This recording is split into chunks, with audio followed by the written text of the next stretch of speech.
Good morning. Thank you for joining me this morning. I am live this morning with Debbie Reber. Hi, Debbie. Hi, how are you, Kamira? I'm fine, thanks. This morning we're going to talk about alternative learning environments. But before we get to that, I want to remind everybody that we are live on Tuesday morning. So please, if you have any questions or comments, put them in the comment section. I will be looking for those, and Debbie will address those live on air. If you're joining us at another time, you're welcome to leave comments and dialogue with other people who are joining us while watching a recording, but Debbie won't be able to address those comments. Thank you for joining us, Debbie. I appreciate you being here. Oh gosh, I'm so excited to have this conversation. Why don't we start with you telling us a little bit about yourself, your work, and your book? Sure. So, as you said, my name's Debbie Reber, and most recently, I'm the founder of something called Tilt Parenting, which I created almost 6 years ago to be a resource, a podcast, really a hub for parents who are raising what I call differently wired kids, neurodivergent kids. I am the parent of one such differently wired human, a 17-year-old twice exceptional kid. And yeah, I just feel really passionate about supporting parents in navigating this kind of off the beaten path parenting journey, which actually isn't that unusual. There's so many of us out there who are raising these neurodivergent kids. And yeah, and thank you. I wrote a book called Differently Wired, and I should have had it right at my desk so I could easily grab it. But I have it right here. And it is a book that came out in 2018. It's a parent's guide to raising an atypical child with confidence and hope, because I believe so deeply that neurodivergent kids, differently wired kids, are not broken and not in need of fixing, but rather we need to better understand who they are so they can grow up to thrive and share the incredible, incredible gifts that they have. I can't hear you right now. Oh, you're muted, I think. Thank you. Sorry. You mentioned a couple of terms that that I'd like you to please define. One was twice exceptional, the other is neurodivergent, and the third is atypical, because I feel like they're going to come up again. So I want to make sure everybody has the same definition. Yes, thank you. I tend to speak, and it's like business speak, but in the parenting space. So the first one I'll mention, twice exceptional. So that is a label that is becoming more and more understood, and it is used to describe people who are gifted, with that higher IQ, or gifted and talented, with some kind of creative gift or something like that. But they also have one or more learning disabilities, some sort of neurodivergence that makes them really complicated humans. So it could be gifted with ADHD, gifted with dyslexia, that kind of thing. So that's twice exceptional. Neurodivergent is kind of the word that most people are using now when we're talking about someone who is in any way moving through the world with a way of being differently wired. So the neurodiversity movement started by the autistic community as a way to kind of define, like, there's nothing wrong with our brains are wired in this kind of unique way. It's just a variance, a natural variance in brain wiring. And now neurodivergence includes kind of everything: ADHD, dyslexia, learning disabilities, being gifted, autism, sensory processing. So it's a really big bucket. And atypical is just another word for that. I use differently wired. Atypical is another a word, but I think what they have in common is that they're not pathologizing difference. They're not making it that this is a disorder, this is something that's wrong. Rather, it's recognizing that there are different ways of being in the world. Great. Thank you. Now let's jump in and talk about alternative learning environments. What are alternative learning environments? And as I was researching for the show, I saw that the definition has changed. It's broadened. It used to be one very specific thing, and now it's broadened. So can you help us define that?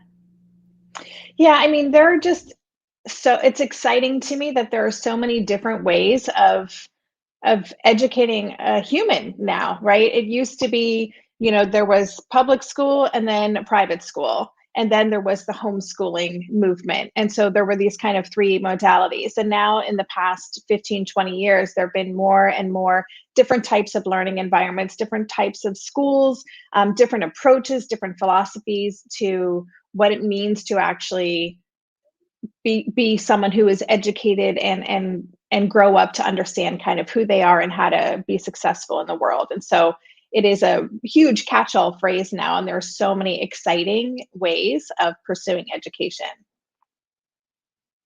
Okay, and what are the different types of schools? A few of them. Well, one of the ones that popped to mind when I was planning for this that I think is really interesting are these democratic free schools, which, years ago, I remember this show, This American Life, did a special on this quirky school in Fort Greene in Brooklyn that was letting kids run the school. And that is now a huge movement across the globe.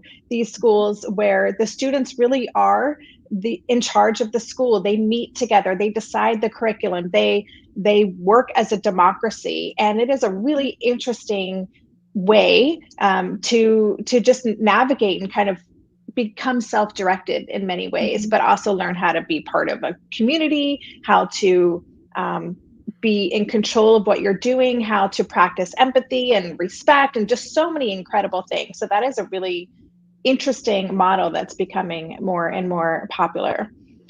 Another one that I'll mention, which if you read the book Drive by Dan Pink, which is about the surprising truth about what motivates us, is he talked a lot about project-based learning. And there are more and more of these schools popping up where rather than going through a curriculum where you're reading from a textbook and you're kind of moving along, you're instead choosing a project or projects, and you're really going deep into that project, and your teachers in many cases are advisors to you as opposed to this kind of top-down approach. They're there to support you in really going into this project, and then all of the different things that you would want to explore, math, writing, all the pieces that are important to education, you can fold into that project so it feels very relevant to the child, and they are much more motivated to do that learning.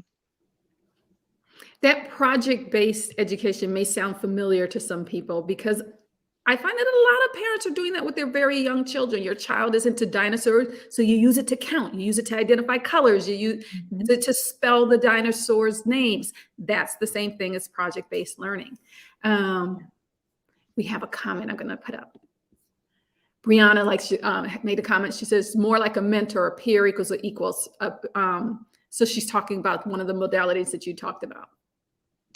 Yeah, and I would say that's true for both the teachers. Like when a teacher can be more of a mentor, that is such a different dynamic than certainly what I grew up with, and what probably many people watching experienced. And so it can be such a more powerful way because it's a relationship that's more based on respect and about really wanting to support the student in achieving their goals. And I would say we as parents can be our kids' mentors too.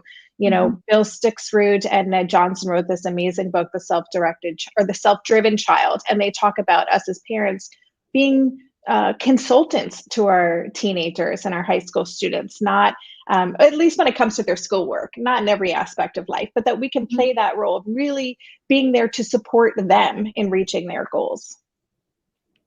I like that. Brianna also said, with the models you're talking about, it's less stress and the kids feel valued. Yeah. So alternative learning environments have come a long way from the original. There's a behavioral issue, and we have these alternative schools, these alternative public schools for people who have behavioral issues, or heaven forbid, a pregnancy or something like that. So we have to remove students from the public school.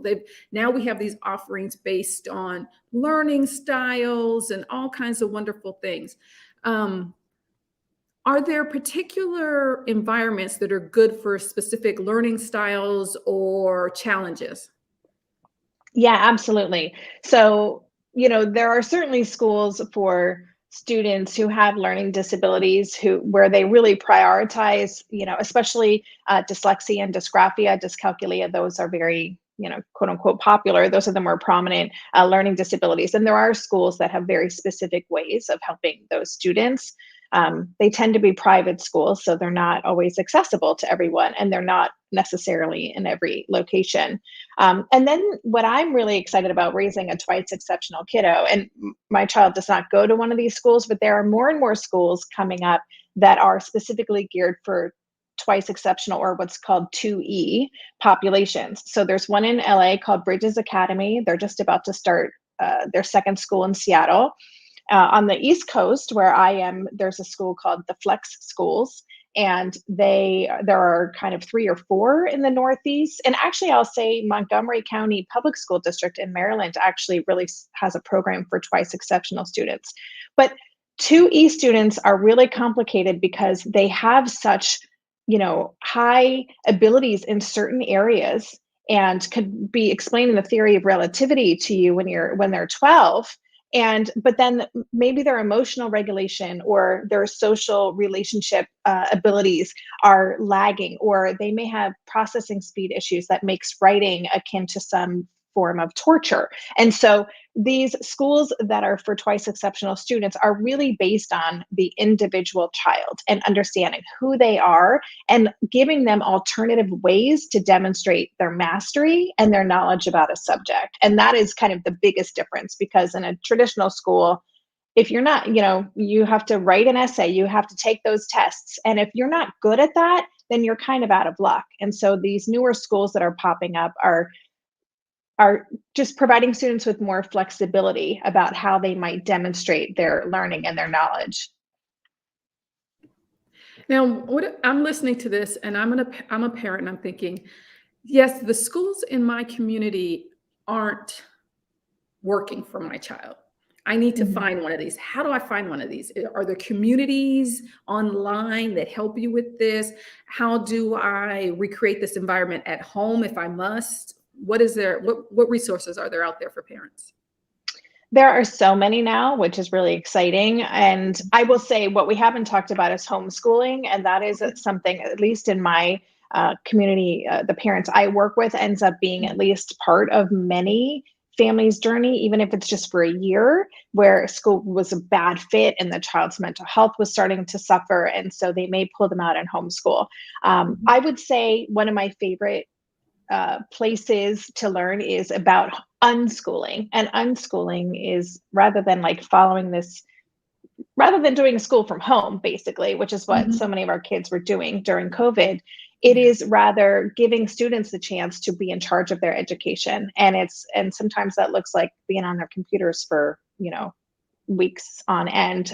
But it's really about helping them, saying, all right, you're in charge here. What sparks you? And then when you get those sparks, going deeper. So I will say Blake Bowles is my favorite resource for unschooling. He's written multiple books on how you don't need to have a traditional school to get into college, to do, all these incredible things, and why self-directed learning actually is a great fit. And then I have shared some resources. There is a great website where you can find these democratic-free schools, or schools that subscribe to similar philosophies, and you can search for those regionally. And I'll just say on Tilt Parenting, I have a section, tiltparenting.com/education, and I have crowdsourced globally hundreds and hundreds of schools from parents that tend to do well for different types of learners, and with parent reviews. So that's one place you can search by state or by country to see what might be in your area. Okay.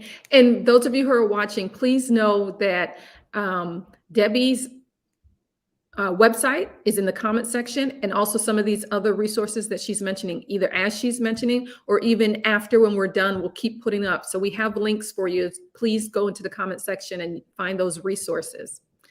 Now, here's a question that a lot of parents ask. Okay, there are these alternative schools, and that may be great, and my kid is comfortable. Is my kid going to get into college if they're coming from these schools? What do these college admissions people think of them?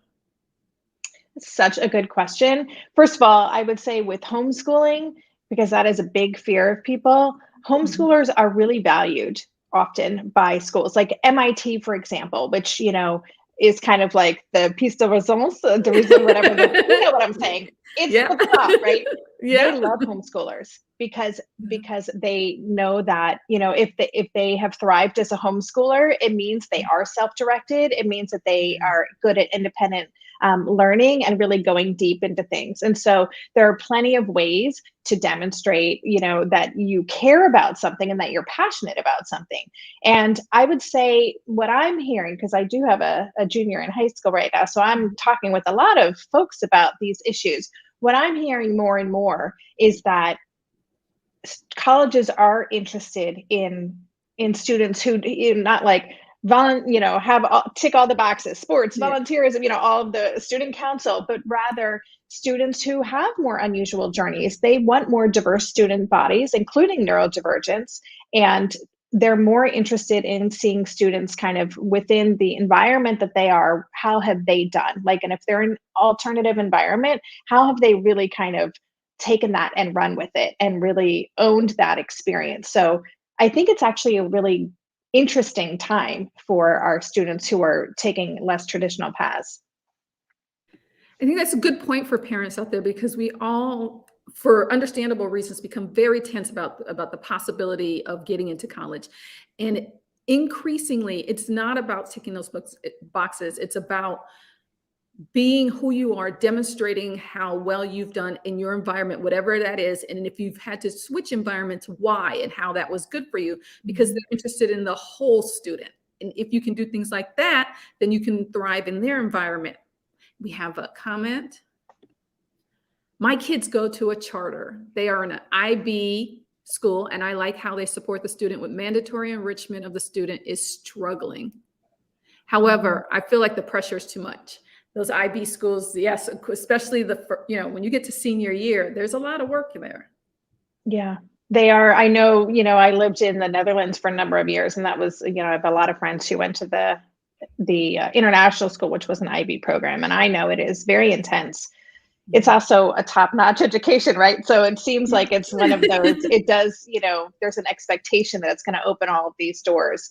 But, you know, I would also just say that there are lots of different ways. Like, I just was attending a college webinar last night on international schools, how to apply internationally from the US. And there just seems to be so much more possibility and openness right now. Maybe it's because of COVID, but it seems like there is a lot more potential to explore and to be looked at as a really unique student in this particular climate. What are the signs that your student may need an alternative learning environment? Well, often we know if they're not thriving. You know, I think here's what I'll say. If you're a parent and you've kind of just sent your kids to school and you've, you know, okay, they're in school, this goes through 12th grade, they're good to go, and you haven't ever questioned that, which is the case for so many parents, it's really important that we start really paying attention and looking at who our kid is and thinking, are they actually thriving? If we start getting signs that our kids' mental health is suffering, which so many students, you know, it's like 1 in 3 teens right now because is in a mental health crisis, as the Surgeon General's report just shared. But if you notice that they're not good test takers, or they have a lot of anxiety about things, or you recognize at home that they are really immersed in doing, you know, these things and have all of these strengths, but their strengths are completely being, you know, looked over in the classroom, and their school is rather focusing on their deficits, that might be a time to think this may not be the best match. And I know it can be hugely disruptive to your plan as a parent. I've been there when you're like, oh crap, this isn't working, but this was the plan. Like, what do I do now? It can be overwhelming, but there are so many options and there are so many possibilities, and there's no one way that this needs to look. And I think kind of starting to just open ourselves up to that and then get curious about what might be a better fit and start to see what's in your neighborhood. But, you know, you'll know if there's a mismatch between, you know, and it might not just be reluctance to do homework or whatever. I mean, I think there aren't many students who love to come home and do homework, so I get that. But if you're noticing, you know, a lot of anxiety, you're seeing your child isn't performing in a way that you know they can, and you're feeling like the school is focusing more on their weaknesses than their strengths, then that would be a sign to see what else is out there. Thank you. I have a question about learning pods. They were the big thing when COVID happened in 2020, and people were coming up with these learning pods, a lot for younger kids, but some for older. Were they successful? Are they still a thing? Or now that school is back in session, mostly have they disappeared? It's a great question. I haven't been hearing much about them. I think learning pods, within the homeschooling community have been around a long time. There are co-ops, right? And that is a way that if there are local homeschoolers, so you're not like bearing, the brunt of all the learning yourself, you kind of, someone will take everyone and they'll work on one subject for a few days or for weeks at a time. And so pods have been around for a while in that way. And I think they can be really successful. I think the challenge, especially with older kids, is how do you have a pod that when everyone's at different levels and everyone has unique learning styles, like how do you have a pod that really enables, kids to lean into their unique strengths and not again be recreating the classroom in a smaller environment. But that's a good question. I haven't heard if pods are still really happening if someone isn't homeschooling. I don't know. I don't know either. That's why I asked. Yeah. Is What haven't I asked you that we should know about the alternative learning environments? Um, I would just say that I'm just thinking like there are schools too that are test optional, that are grade optional. I think what I would just want people to know is that this can all feel really scary, I think, Mhm. especially if we were raised in this, environment where you went to school, you did this, then you took Mhm. these tests, you took your SAT, you got it, you applied to colleges. We have this kind of very linear path, most of us as parents. And I think all the rules have gone out the window. You look at universities, many, if not most, are test optional still and will be for a number of years. So the ACT and the SAT aren't going to be something. And so I think this is a really interesting time to get more creative and curious about what kind of environment could really support my child in in growing their strengths. And I feel like there are micro schools, right? A micro school is what Elon Musk started for his child and a few local families. So micro school Mhm. would be like if I here in Brooklyn was like, you know what, there are a number of kids like my 17-year-old who are 2E and have these who are really into computer programming and coding. I'm going to start a micro school and then I might throw it out and I'll bring together 10 kids. I would hire some teachers and then I'd have a school. So that is happening all over the place. And so it's really interesting what's available. There's Fusion Academy, which is a school where it is a one-to-one learning, like one-to-one. They're all over the US. There are probably more than 40 in the country. And oftentimes, if a child has a learning disability with an IEP, they may even be able to get, their local Department of Education to cover some of those costs. So I would say there's so many options right now. It's really exciting. And if you start getting that fear hit, like, oh, but what if I do this, then I'm going off the path. And what does that mean? Um, I think right now is the best possible time to be curious about all of those things. And I think it can not only not hurt college admission chances, but it could actually be a benefit to have kind of gone a more alternative route.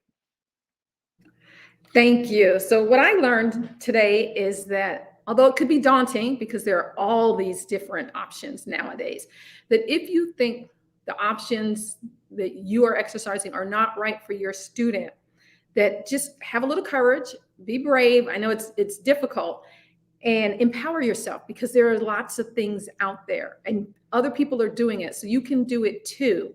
And in the end, we want our children to be safe, happy, but we also want them educated. And if the current method is not working for them, it's within your power, with help from the resources that we have here, to come up with an alternative one.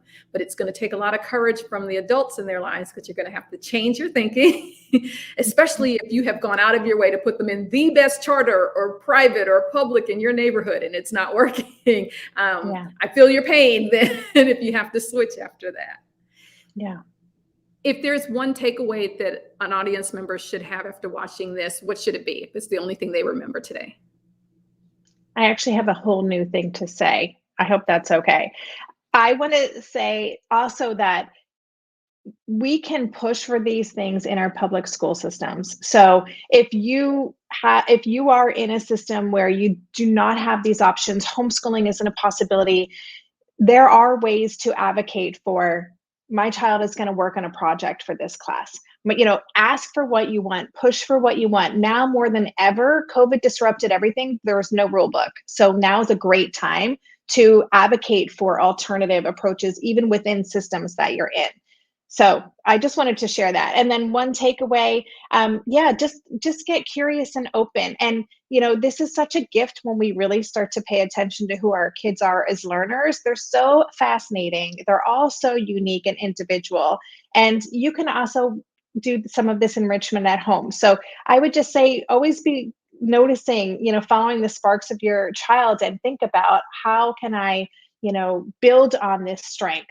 And how can I really support this area of my child's life to expand so they can really feel more comfortable in who they are, and grow into those self-actualized adults? Those last two nuggets were key, that you can advocate for this within your current school system, that you don't necessarily have to pull all the way out, that there are resources for if you want to advocate within, or if you do want to pull all the way out. So there's something for each type of family. And also the at-home enrichment, because sometimes we push and nudge and it just doesn't work. So we just have to take it upon ourselves. Yeah. Yep. Thank you so much, Debbie, for joining us. This is very valuable information.